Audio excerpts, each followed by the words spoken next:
Bonjour et bienvenue dans ce tutoriel comment créer un site internet rapidement grâce à WordPress. La première étape consistera à vous créer une base de données puisque c'est de ça que nous allons avoir besoin principalement. Donc pour ça je vais utiliser ici mon panneau d'administration. J'ai un petit assistant, donc si vous possédez ces panels vous devez avoir ce petit assistant ou alors si vous avez un autre panneau d'administration il doit y avoir ça aussi. Donc ici on va créer une base de données qu'on va appeler par exemple WPress. Voilà, tout simplement. On va créer un utilisateur qui va aller avec, donc wdav. Voilà, un mot de passe qu'on va retaper ensuite. Bon, ensuite, on va créer donc notre utilisateur. On va lui donner donc tous les privilèges. Prochaine étape, voilà. Donc ici, notre base de données est bien créée et elle est prête à être utilisée. Donc maintenant, la seconde étape, c'est d'aller chercher la dernière version de WordPress. Pour ça, rendez-vous directement sur le site francophone de WordPress. Donc vous téléchargez ici la dernière version en français. Donc on va lancer notre téléchargement, tout simplement en cliquant ici. Voilà.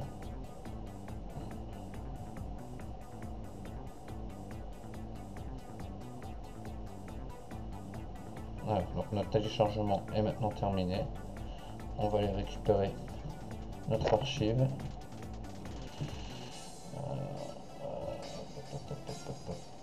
Je monte trop comme toujours.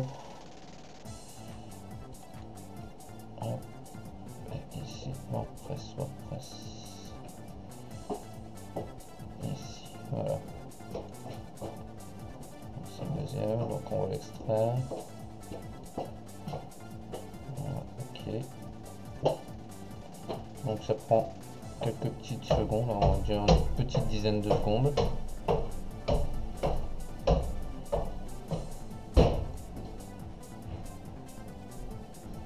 Bien. Donc maintenant nous avons notre archive qui est maintenant prête à être envoyée sur notre serveur. Donc ici on va aller le récupérer.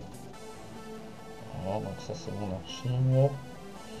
Alors, on va commencer ici par prendre le fichier config wp-config-sample.php.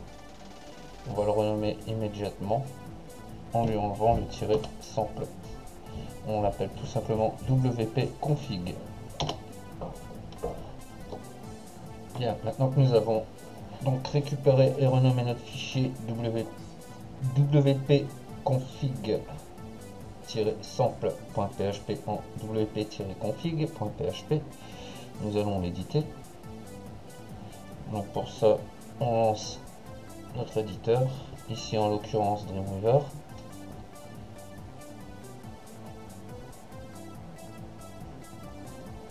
Voilà, donc on passe en mode code, ce sera beaucoup plus clair. Alors, ici comme vous pouvez le voir, on va pouvoir définir donc le nom de la base de données, le nom d'utilisateur, le mot de passe ainsi que l'adresse. Donc si vous ne les avez pas notés, c'est pas bien grave puisque on a laissé notre fenêtre ouverte ici. Donc l'utilisateur est ici. Donc là je vais le copier. Donc ici je vais le rajouter là. Voilà. Et également ici le nom de la base de données. Voilà. Hop. Ok. Et le mot de passe que j'ai créé tout à l'heure.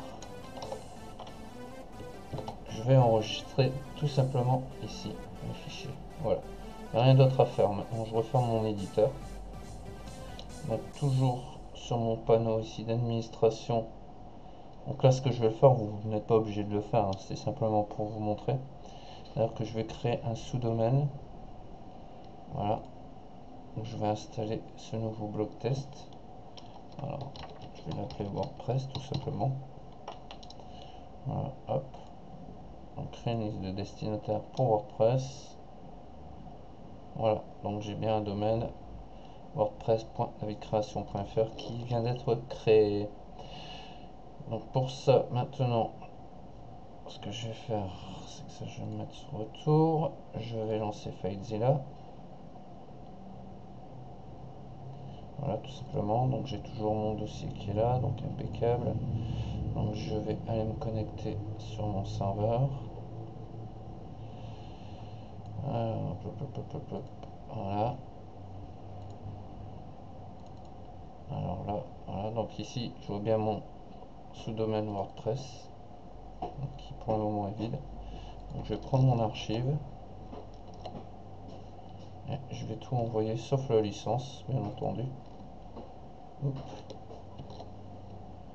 Je dis sauf la licence, l'heure et demie. Pour le reste, on peut y aller.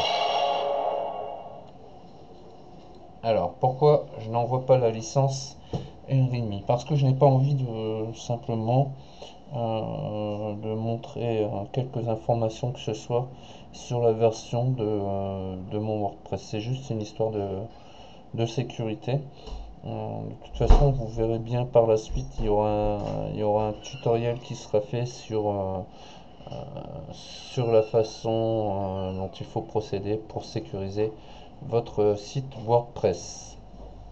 Donc là, pour le moment, on va laisser partir nos fichiers sur le serveur et on va reprendre dès que ce sera fini.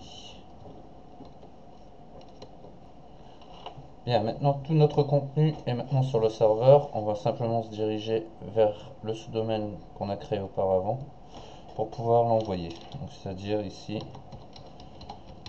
WordPress. Voilà. Donc là, on va mettre par exemple mon WordPress. Non, mon identifiant. Voilà. Alors le mot de passe.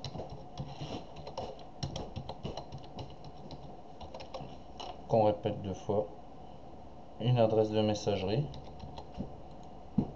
Tout simplement. Donc là, on autorise le site à apparaître sur les moteurs de recherche. Et on clique sur installer WordPress. Et voilà, c'est terminé. Il suffit de se connecter maintenant sur son compte administrateur.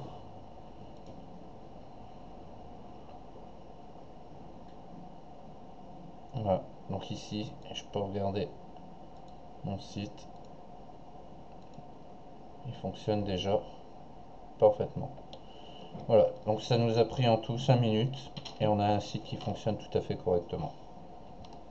A très bientôt dans un prochain tutoriel.